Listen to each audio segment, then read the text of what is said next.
We're back on the Morning Brew with friends, and I can't believe we've never had you on either, Bruce. Hey, well, how long is it going to take you to invite me here? Oh, I guess a year and something. Yeah, well, thank you. I'm very glad to be down here this morning. Well, I want to have you guys on a whole bunch as the whole process for ART gets rolling. It's Albuquerque Rapid Transit, and this is, there's a lot of people for this, a lot of people against this. You guys have been right in the middle trying to kind of get this through. We got, help me out here, because we got $80 million in federal funds, right, that are almost approved. They have to, got to wait for congressional approval, right? 69 that we're out there waiting for approval. Okay. We have other federal funds for projects already sort of designated for Central Street widening and that type, sidewalk widening, landscaping. So we're making this a corridor project. Yeah, transit is the focus, but it's more than just a transit project.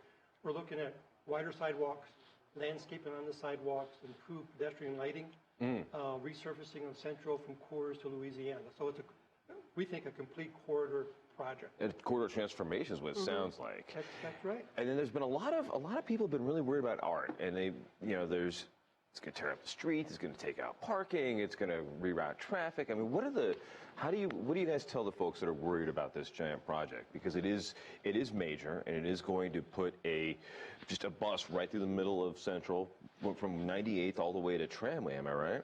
Well, it goes from Tramway to Unser.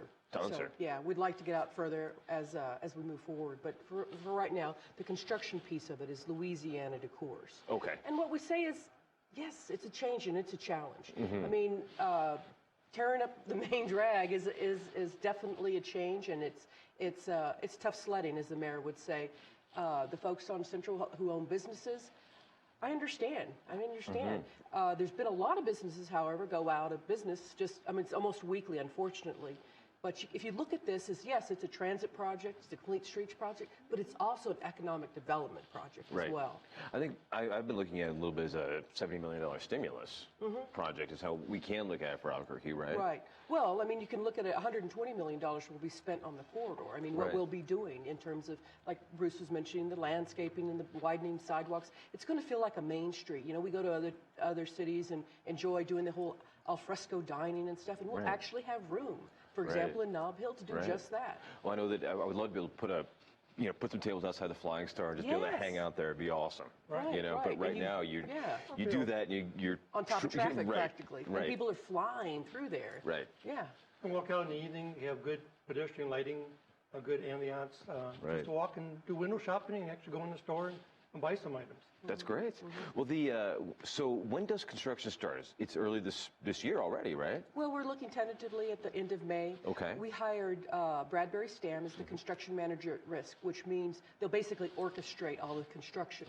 So they're looking at how is the best way, the best economically, best in terms of the different teams working together along the corridor, how best to implement this and not impact business as much as possible. We will, but as much as possible. Because we've promised that we don't want to be in front of a business any more than 30 to 60 days. So that's quite a promise, and we'll always have the one lane open in each direction. So they're trying to figure out how they'll implement that. Well, that could be 1/6 of a company's annual return is, 30 to 60 days. And that's the challenge in the schedule, and make sure when construction isn't happening during a major shopping center or holiday season. So.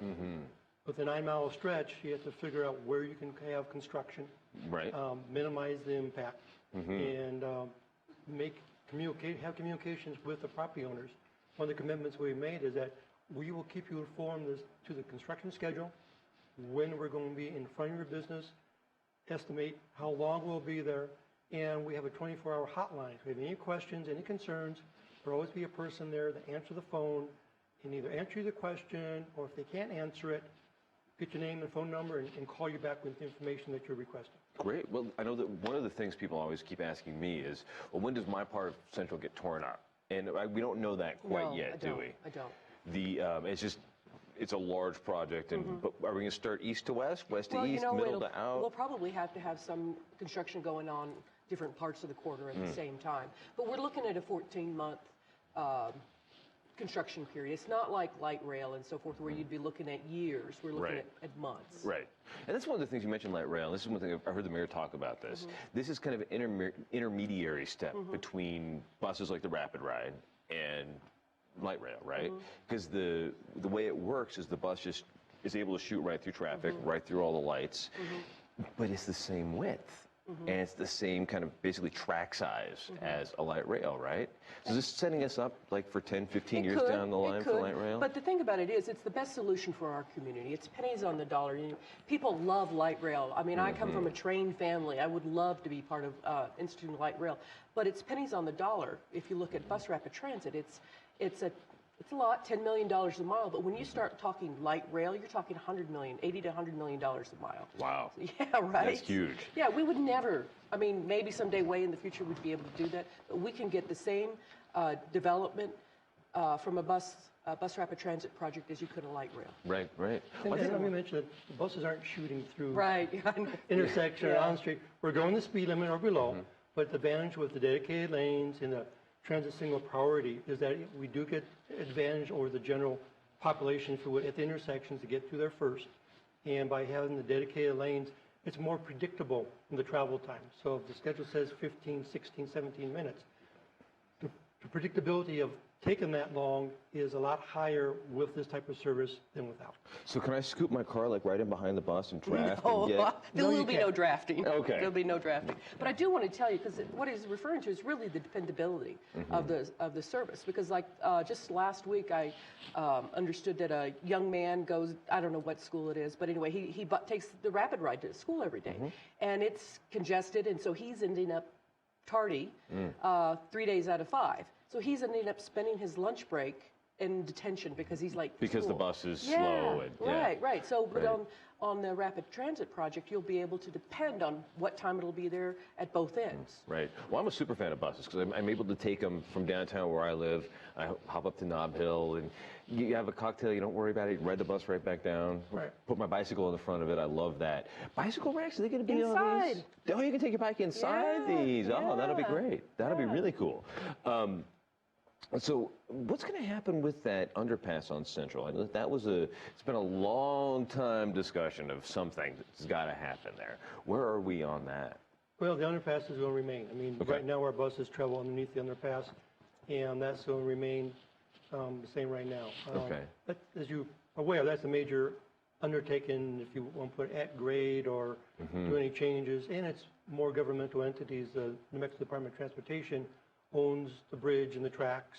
It literally takes an act of Congress, doesn't it, to like do that? Well, I don't know about that far, but it's just going to be time-consuming and a lot of money, and they work with the railroads. Right. So, fortunately for this project, that's the good part about BRT, the flexibility of it. We don't need to worry about that underpass right now. The buses can travel underneath. If we did something else, that would probably be a concern given the height and the elevations. But right now, it's practice is sort of normal with the bus service. Right. I was up in Santa Fe yesterday, and I was walking across their rail yard, and it was so great just to walk back and forth on the tracks. And I was thinking, wow, if we can only get that here in Albuquerque, it would be very cool. Yes. But no, there was a Tiger Grant proposal a while back. Is that still in play? Is that... No, we didn't get it this year, but next year perhaps. It's just, it's so competitive, like this Small Stars is. It's so competitive, and for the few federal dollars that are out there. But that speaks highly to our project because we scored very high for a medium-sized city. We did great. Yeah. So that's exciting too. Cool. And then just quickly, I know that one of the things in Albuquerque is buses aren't cool in Albuquerque. You go to Chicago, you go to D.C., you go to New York, you just ride the bus, you ride public transportation. How do you go about changing that attitude in Albuquerque that buses can be a good alternative and a good way to get around town? How do you change that long-standing attitude You need to feel comfortable, you need to feel safe. Right. But you also need to have some amenities, and we're planning to have charging docks, charging stations for your toys in the bus. And there's a possibility we might even get electric. We've got an RFP out right now that is diesel and electric. That'd be fun. Yeah. Super quiet, super silent. That'd be great. Yeah. Awesome. We'll see what happens. Yeah. We'll be back in a couple of seconds in the Morning Brew.